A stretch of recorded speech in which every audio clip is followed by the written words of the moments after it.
اعوذ باللہ من الشیطان الرجیم بسم اللہ الرحمن الرحیم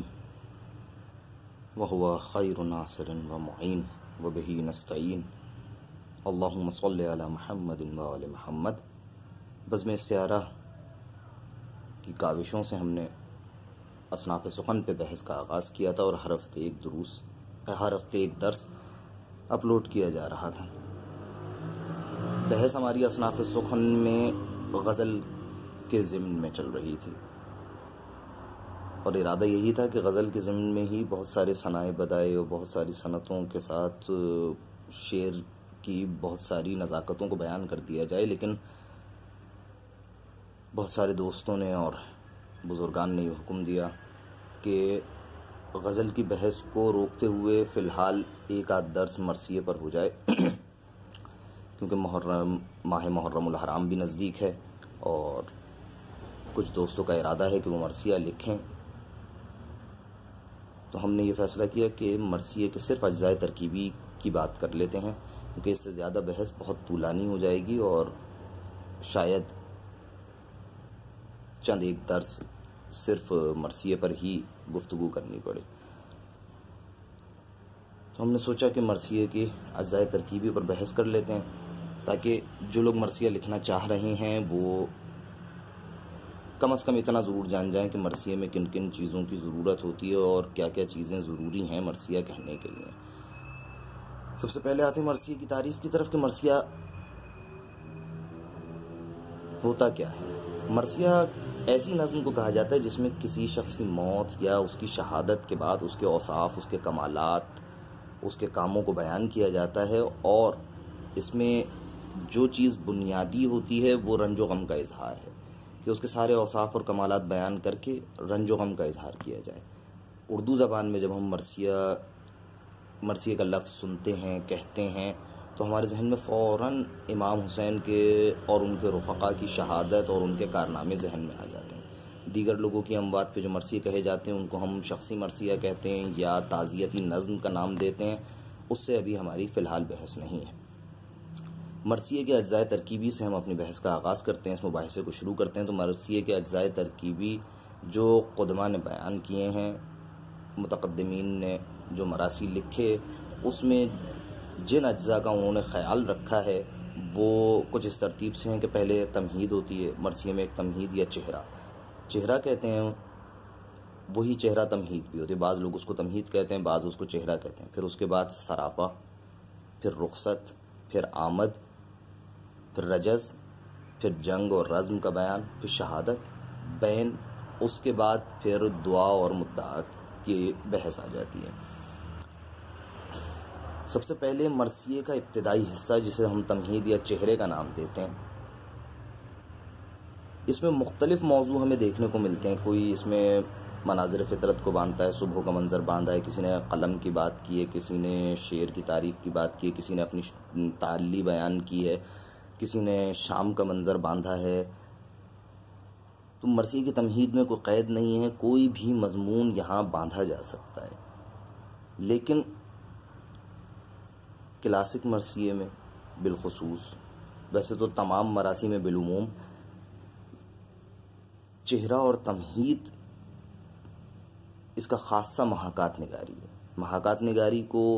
تمہید میں بہت دخل حاصل ہے، اور اگر آدمی ایک شاعر کی گرفت محاکات نگاری پہ کمزور ہو تو وہ کلاسک طرز کا، قدیمی طرز کا ایک چہرہ لکھنے میں کامیاب نہیں ہو پائے گا۔ ہم یہاں ایک چند بند میں مرزا دبیر کے آپ کے سامنے پڑھتا ہوں۔ انہوں نے اپنے مرثیے کا آغاز جن بندوں سے کیا، تو مرزا دبیر فرماتے ہیں اپنے مرثیے میں کہ پیدا شعائے مہر کی مقراض جب ہوئی، پنہاں درازیے پرے تاؤ سے شب ہوئی، اور قطع زلف لیلے زہرا لقب ہوئی، مجنوں صفت قبائے سحر چاک سب ہوئی،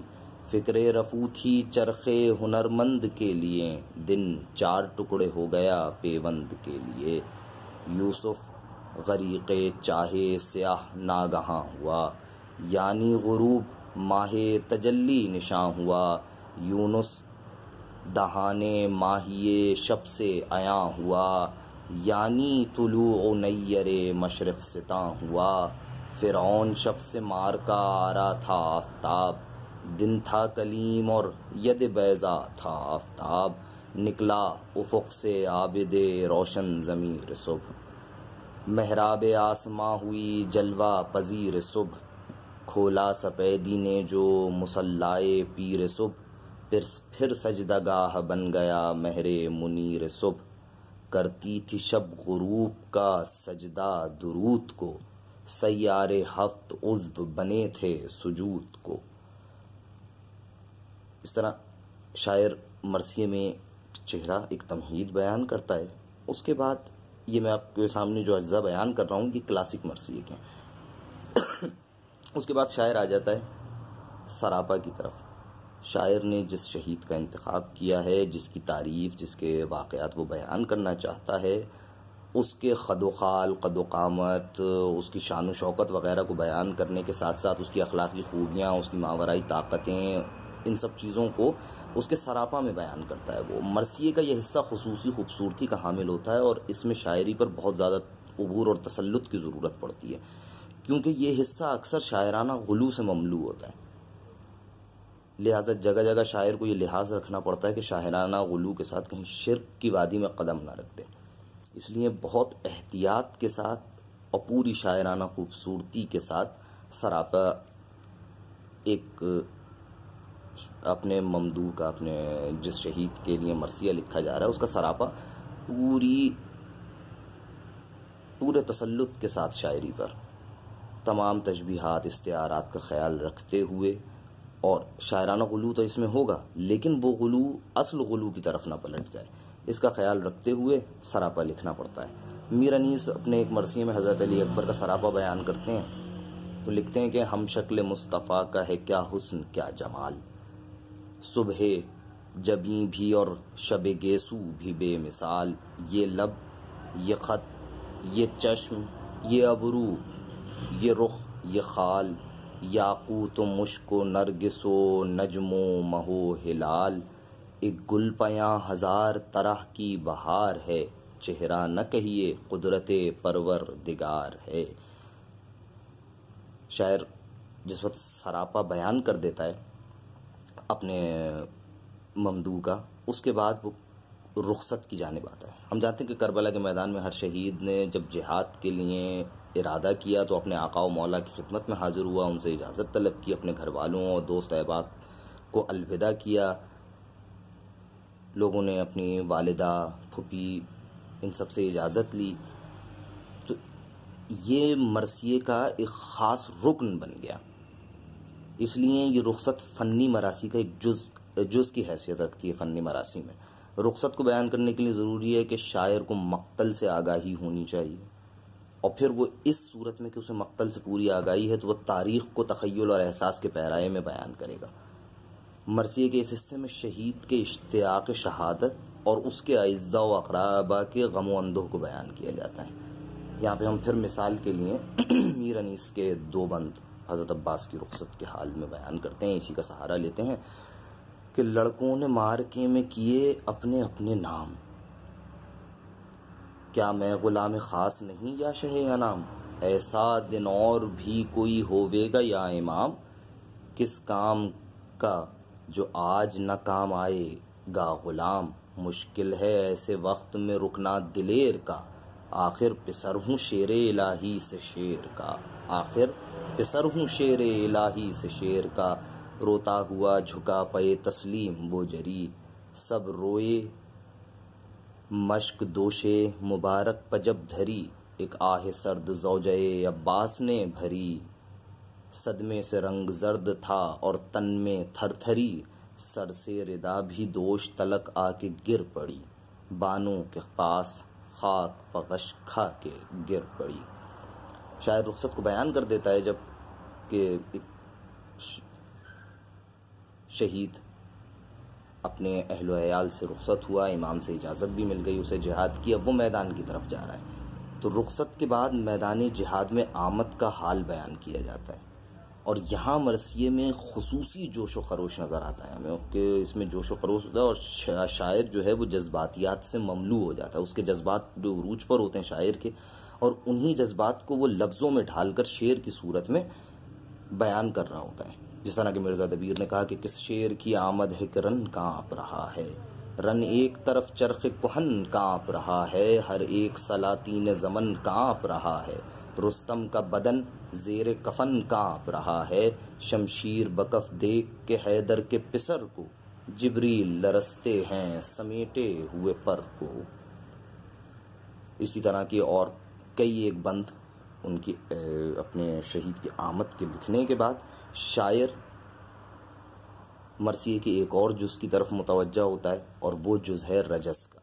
کیونکہ عربوں کا ایک رواج تھا کہ میدان جنگ میں آ کر مبارز طلبی کیا کرتے تھے، اپنا تعارف کراتے تھے، اور اس تعارف میں اپنے آباء و اجداد کے اوصاف و کمالات، اپنی بہادری کے تذکرے اور دشمن پر اپنی برتری کو ثابت کیا جاتا تھا۔ اس کے لیے خود رجز پڑھنے والا یا اشعار کا سہارا لیتا تھا یا وہ تقریر کرتا تھا، اس کو رجز کا نام دیا جاتا تھا۔ کربلا کے شہداء کے بارے میں مقتل کی کتابوں میں ان کے رجز نقل ہوئے ہیں، اسی وجہ سے یہ رجز کلاسک مرثیے میں ایک تقریباً جزو لا ينفک رہا ہے کہ یہ جس کسی کا بھی مرثیہ لکھا گیا اس کا رجز شاعروں نے بیان کیا کہ اس نے آ کر فوج اعداء کو کس طرح سے مخاطب کیا۔ یہاں بھی میر انیس کے مرثیے سے ہی ہم ایک رجز کو نقل کرتے ہیں کہ میر انیس فرماتے ہیں، پہنچے جو دشت کیمیں اڑاتے ہوئے فرس، گھوڑے کو ہاتھ اٹھا کے یہ آواز دی کہ بس، دیکھیں صفے جمی جو چپو راست پیس چھوپس، نعرہ کیا کہ نہر پجانے کی ہے ہوس، روکے گا جو وہ موت کے پنجے میں آئے گا، ہٹ جاؤ سب کے شیر ترائی میں جائے گا، تم کیا پہاڑ بیچ میں گر ہو تو ٹال دیں، شیروں کو ہم ترائی سے باہر نکال دیں، مہلت نہ ایک کو دم جنگ و جدال دیں، پانی تو کیا ہے آگ میں گھوڑے کو ڈال دیں، منہ دیکھتے ہیں جو ہیں نگہبان گھاٹ کے، لے جائیں گھر پتیغ سے دریا کو کاٹ کے۔ اسی طرح اور شاعر اپنے تخیل کی مضبوطی کی بنیاد پر اپنے شہید اپنے ممدوح کے رجز کو بیان کرتا ہے، اور اس رجز کے بیان کے بعد شاعر اس کے انداز وقا کو بیان کرنا شروع کرتا ہے۔ رجز کے بعد شاعر جنگ کے مناظر کو پیش کرنا شروع کرتا ہے، رزمیہ بیان آ جاتا ہے اس حصے میں آ کر شاعر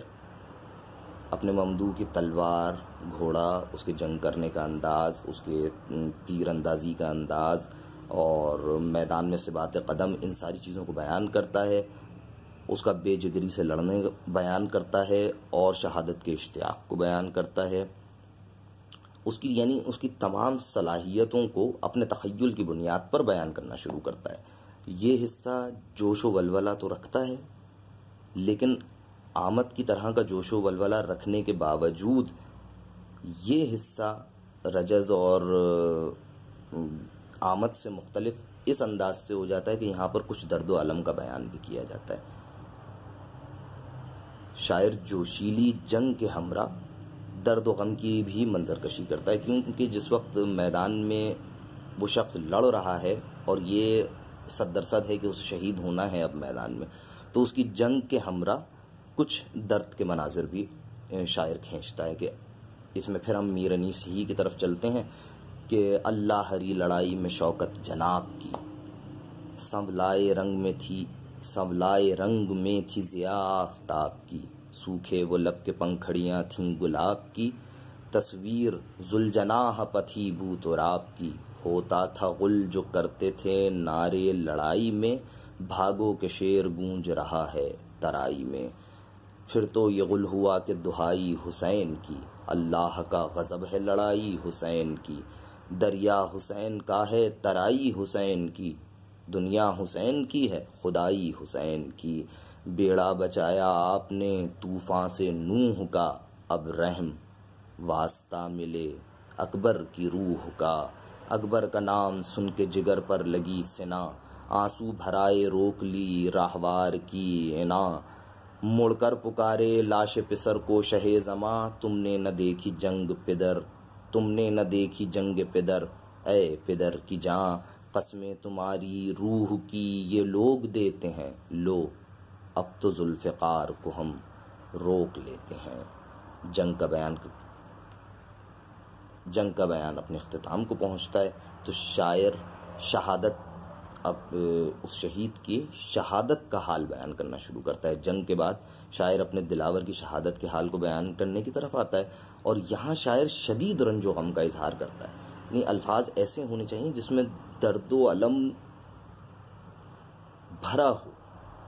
شاعر اپنے الفاظ کے ذریعے درد و الم کا ایسا ماحول پیدا کرنے کی کوشش کرتا ہے کہ سننے والی ہر آنکھ اشک بار ہو جائے۔ یہاں واقعاً شاعر کی شعری مہارت کا اندازہ اور امتحان ہوتا ہے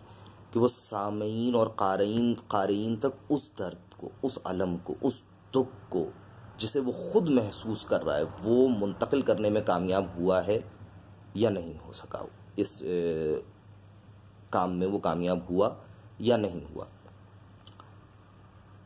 اس میں کبھی ایسا ہوتا ہے کہ شاعر ایک آدھ بند نہیں شہادت کو بیان کر کے گزر جاتا ہے، کبھی ایسا ہوتا ہے کہ تفصیل کے ساتھ شہادت کو بیان کرتا ہے، جیسے میر انیس بیان کرتے ہیں، گرتے ہیں اب حسین فرس پر سے ہے غضب، نکلی رکاب پائے مطہر سے ہے غضب، پہلو شگافتہ ہوا خنجر سے ہے غضب، غشمیں جھکے امامہ گرا سر سے ہے غضب، قرآن رحل زین سے سرے فرش گر پڑا، دیوار کعبہ بیٹھ گئی عرش گر پڑا۔ شہادت کا بیان، جب شاعر شہادت کو بیان کر لیتا ہے کہ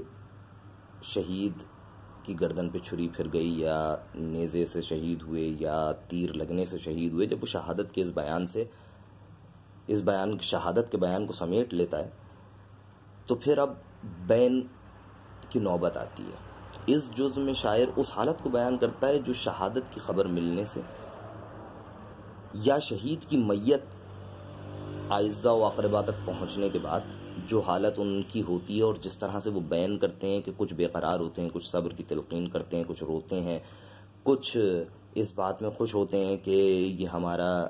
جو مرنے والا ہے یہ شہید ہوا ہے، اور اس کے بعد ہماری نوبت ہے اور اب ہم شہید ہوں گے، یعنی لقائے خدا کے لیے وہ کس طرح سے بے قرار ہوتے ہیں۔ تو ان ساری کیفیتوں کو بین کی صورت میں بیان کرتا ہے پھر شاعر۔ اس میں بھی ہم آپ کے سامنے 6 مصرے پڑھتے ہیں۔ اس گیسوؤں والے کے بچھڑ جانے نے مارا، افسوس بڑھا ضعف گھٹا زور ہمارا، دنیا میں محمد کا یہ ماتم ہے دوبارہ، عالم ہے عجب جانے جہاں آج سے دھارا، چادر بھی نہیں لاشے فرزند حسین پر، کس عرش کے تارے کو سلائے زمین پر۔ یہاں بیان کیا جا رہا ہے کہ امام حسین خود حضرت علی اکبر کے لاشے پر بیان کر رہے ہیں۔ اسی طرح بہت سارے بیان وہ ہیں کہ حضرت علی اکبر کو شہادت کے بعد جب خیموں میں لے کے گئے تو بیویوں نے کس طرح بیان کیے، جناب زینب نے کس طرح کیے، جناب ام لیلہ نے کس طرح بیان کیے۔ یہ آپ مراثی اگر پڑھیں گے تو آپ کو پتہ چلے گا کہ ان میں کس طرح سے بیان کا بیان موجود ہے۔ اس کے بعد دعا اور مدعا کی باری آتی ہے، لیکن یہ وہ جز ہے دعا اور مدعا کا جز جو ہمیشہ سے اختیاری رہا ہے کہ ہر شاعر نے اس سے استفادہ نہیں کیا ہے، اور عموماً ایسا ہوا ہے کہ بغیر دعا کے ہی یا بغیر مدعا کے بیان کیے ہی مقطع شاعر نے کہا ہے، بین کے بیان میں کہا ہے یا شہادت کے بیان میں کہا ہے مقطع اور مرثیے کو ختم کر دیا ہے۔ لیکن میر انیس نے کہیں کہیں دعا لکھی ہے، تو میں 6 مصرے میر انیس کے اور پڑھتا ہوں کہ بس انیس اب یہ دعا مانگ کے اے رب عباد، لکھنؤ کے طبقے کو تو صدا رکھ آباد، رونے والے شہ والا کے رہیں خلق میں شاد، ان کے سائے میں برومند ہو ان کی اولاد، عشرۂ ماہ ازاں نالہ کشی میں گزرے، عشرۂ ماہ ازاں نالہ کشی میں گزرے، سال بھر شہ کے غلاموں کو خوشی میں گزرے۔ یہاں تک ہم نے آپ کے لیے بہت مختصر انداز میں اور بہت جلدی اور بہت تیز بولتے ہوئے کلاسک مرثیے کے اجزاء کو ہم نے یہاں بیان کیا ہے، لیکن ایسے مراثی بہت کم ہیں جس میں ان تمام اجزاء کو برتا گیا ہو، تمام ان اجزاء کا خیال رکھا گیا ہو۔ ایسے مراثی بہت کم ہیں۔ بہت سے مراثی ایسے ہیں جو صرف رجز رزم، شہادت اور بیان کو بیان کر دیتے ہیں، بعض صرف بیان اور شہادت وغیرہ کو بیان کرتے ہیں، بعض میں تمہید اور شہادت آ جاتی ہے، بعض میں جو ہے وہ صرف تمہید اور بیان آ جاتا ہے۔ تو اس طرح کے مراثی بھی لکھے گئے ہیں، لیکن فنی طور پر مکمل مرثیہ وہی ہے جس میں ان تمام اجزاء کی رعایت کی جائے گی۔ یہ ہو گئی کلاسک مرثیے کی بات۔ اب صرف مختصر طور پہ ہم جدید مرثیے کے اجزاء کو دیکھ لیتے ہیں۔ جدید مرثیے میں ان اجزاء میں جو ہم نے آپ کے سامنے بیان کیے، ان میں تھوڑی سی تبدیلی کی گئی، اور تقریباً جدید مرثیہ قصیدے کی طرز پہ چلا گیا، کہ جس میں ایک تمہید یا چہرہ ہے جو قصیدے میں تشبیب کا نام رکھتا ہے، دوسرا اس میں ایک گریز ہوتا ہے، یعنی تشبیب سے مرثیے کا ارتباط، وہی جو تمہید یا چہرہ ہے اس سے اصل مرثیے کا ارتباط بیان ہوگا اس گریز میں، یعنی ایک موضوع کو بیان کرے گا۔ تمہید میں موضوع کوئی بھی ہو سکتا ہے، جدید مرثیے میں کوئی قید نہیں ہے تمہید کے لیے، تو تمہید میں کوئی بھی موضوع، کوئی اخلاقی، کوئی اجتماعی، کوئی دینی، کوئی عرفانی موضوع، کوئی مضمون باندھا ہے شاعر نے، اس کے بعد ایک گریز کا شعر آئے گا کہ وہ اس اپنے تمہید کو مرثیے سے متصل کر دے گا۔ اس کے بعد اس گریز کے بعد رزم اور شہادت اور بین، یہ تین چیزیں بیان کر کے اور شاعر اپنے مرثیے کو اختتام تک پہنچا دیتا ہے۔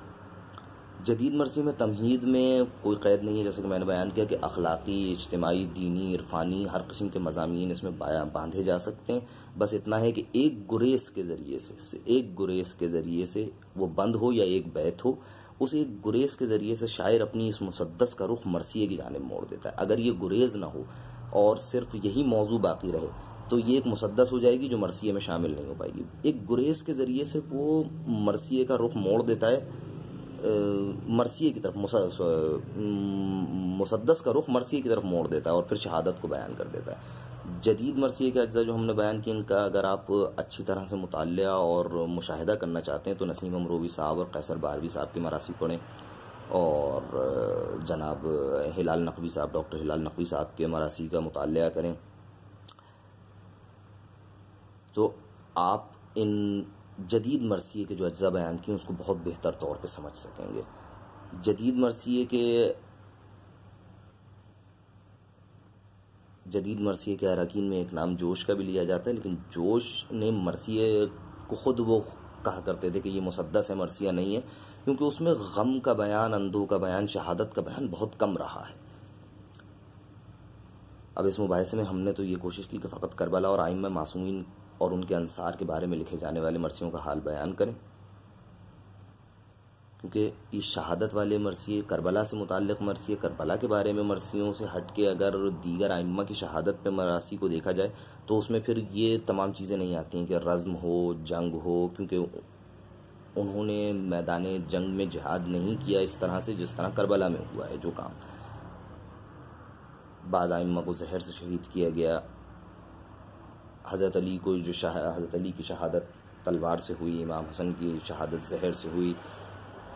ان کا بیان، ان کی شہادت میدان جنگ میں نہیں ہوئی تو ان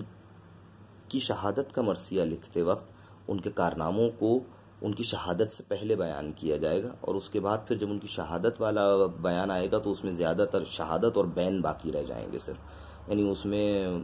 رزم اور دیگر رخصت، آمد، یہ ساری چیزیں بیان نہیں ہوں گی۔ اس مباحثے میں ہم نے آپ کے سامنے جدید مرثیے کے اجزاء اور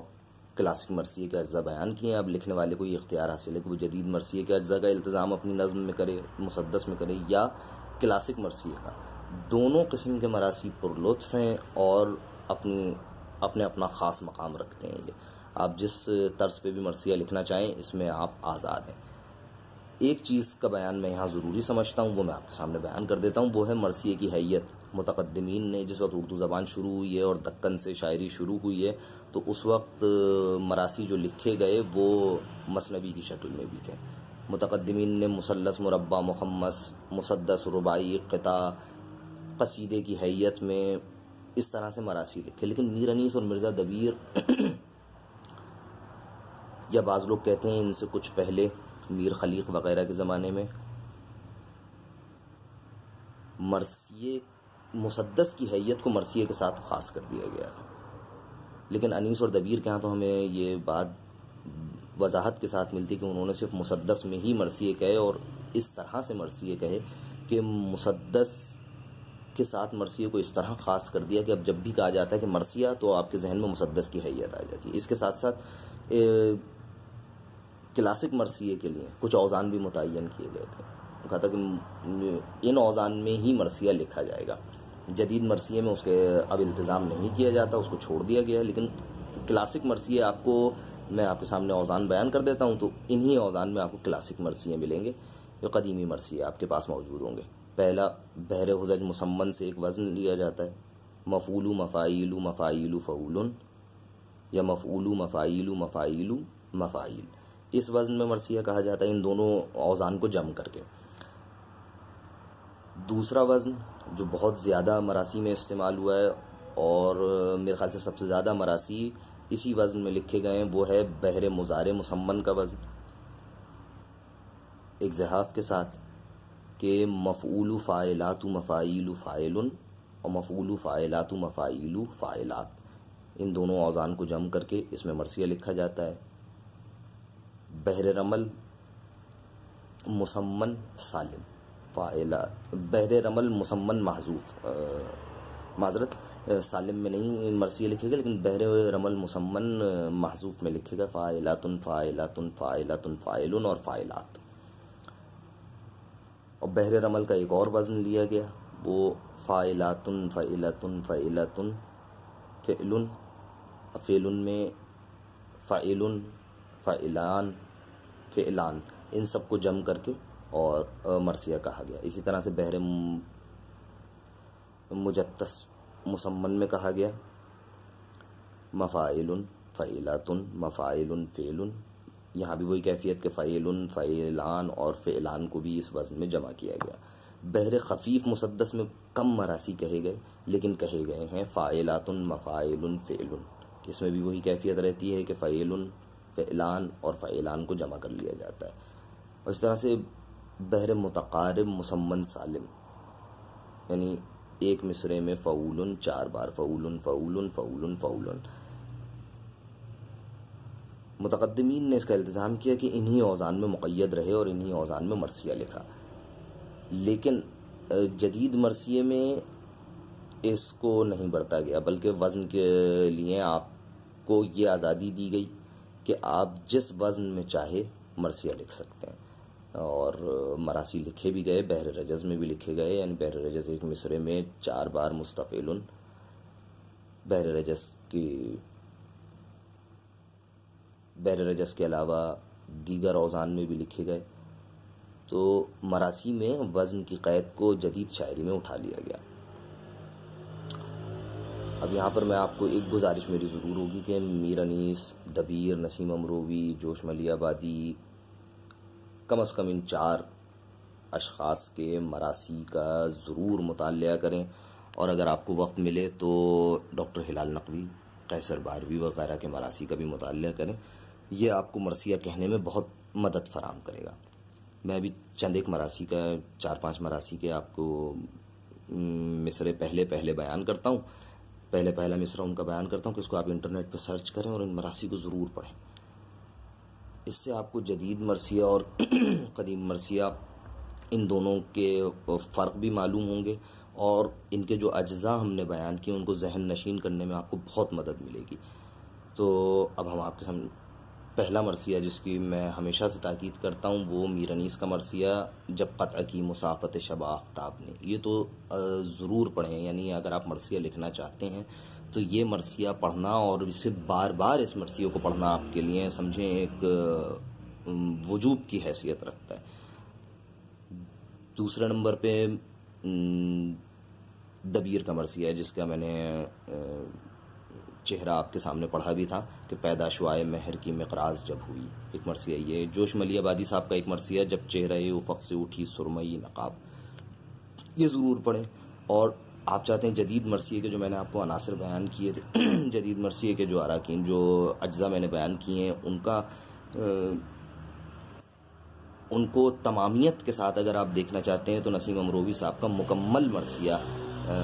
شریک دعوت اسلام ہے ابو طالب، پہلے بند سے آخری بند تک، اس مرثیے کا مطالعہ کریں تو آپ کو وہ سارے اجزاء اس میں یکجا مل جائیں گے۔ اسی طرح سے قیصر باروی صاحب کا مرثیہ نماز سے بشریت عروج پاتی ہے، یہ مرثیہ بھی مکمل انتخاب نہیں بلکہ مکمل مراسی، یہ سارے جتنے میں نے آپ کے سامنے 5 6 یا 4 5 میرے خیال سے 5 بیان کیے، تو یہ پانچوں مراسی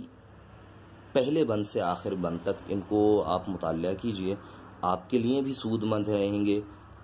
اور آپ صرف مرثیہ کہنے میں نہیں بلکہ اگر آپ یہ 5 مراسی جو میں آپ کے سامنے بیان کر رہا ہوں اور اس پہ تاکید کر رہا ہوں، اگر آپ یہ پڑھیں گے تو اس سے آپ کو سلام کہنے میں، نوحہ لکھنے میں، اور حتیٰ کہ اردو نثر لکھنے میں بھی آپ کو بہت مدد ملے گی، خصوصاً جب قطع کی مسافت شب آفتاب نے اور پیدا شعاع مہر کی مقراض جب ہوئی، جب آپ ان مراسی کو پڑھیں گے تو آپ کو نثر لکھنے میں بھی ان سے مدد ملے گی، اور کربلا کے واقعات بہتر طور پہ بیان کرنے کی آپ میں صلاحیت پیدا ہوگی اور زور بیان پیدا ہوگا۔ اسی بیان پہ ہم آج کے اس درس کو، آج کے اس مباحثے کو، بہت معذرت کہ میں نے درس کہا، درس نہیں، میں خود ایک طالب علم ہوں تو میں آپ لوگوں کے ساتھ مباحثہ کر سکتا ہوں، تو اس مباحثے کو ہم اسی بیان پہ ختم کرتے ہیں، اور انشاءاللہ اگلے دروس میں دوبارہ ہم اپنی غزل کی بحث کی طرف آ جائیں گے۔ یہ ایک اضطراری مورد تھا، ایک اضطرار تھا، تو اس لیے ہم نے غزل کی بحث کو بیچ میں روک کے یہ مرثیے کے اجزائے ترکیبی بیان کر دیے ہیں۔ مرثیے کے اجزائے ترکیبی کو میں پھر ایک دفعہ آخر میں دوبارہ بیان کر دوں کہ کلاسک مرثیے میں کل 8 9 جو ہمارے پاس اجزاء ہیں وہ ہوتے ہیں کہ پہلے تمہید یا چہرہ ہے، چہرہ کہہ لیں یا تمہید کہہ لیں، دوسرے نمبر پہ سراپا بیان ہوگا آپ کے ممدوح اور شہید کا، تیسرے نمبر پہ رخصت کو آپ کو بیان کرنا ہے کہ وہ اجازت لے کر میدان کی طرف گیا ہے، پھر وہ میدان میں آیا ہے تو اس ضمن میں آمد بیان ہوگی، جب میدان میں آیا ہے تو عربوں کا دستور اس کے مطابق رجز خوانی کی جائے گی، تو آپ کو رجز بیان کرنا ہے، اس کے بعد پھر اس شہید نے جنگ کس طرح سے کی اس جنگ کو بیان کریں گے، پھر اس کی شہادت کو بیان کیا جائے گا، پھر اس کے بعد بین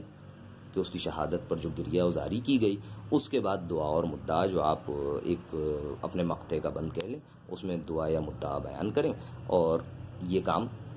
مکمل ہو جائے گا۔ یہ ہو گیا کلاسک مرثیہ، اور جدید مرثیے میں آئیں تو تمہید یا تشبیب کہہ لیجئے یا تمہید کہہ لیجئے یا چہرہ کہہ لیجئے، اس میں آپ ایک موضوع بیان کریں گے، اس موضوع کو بالکل اس کے تمام جوانب کا خیال رکھتے ہوئے آپ اس موضوع کو مکمل کریں گے، اس کے بعد ایک گریز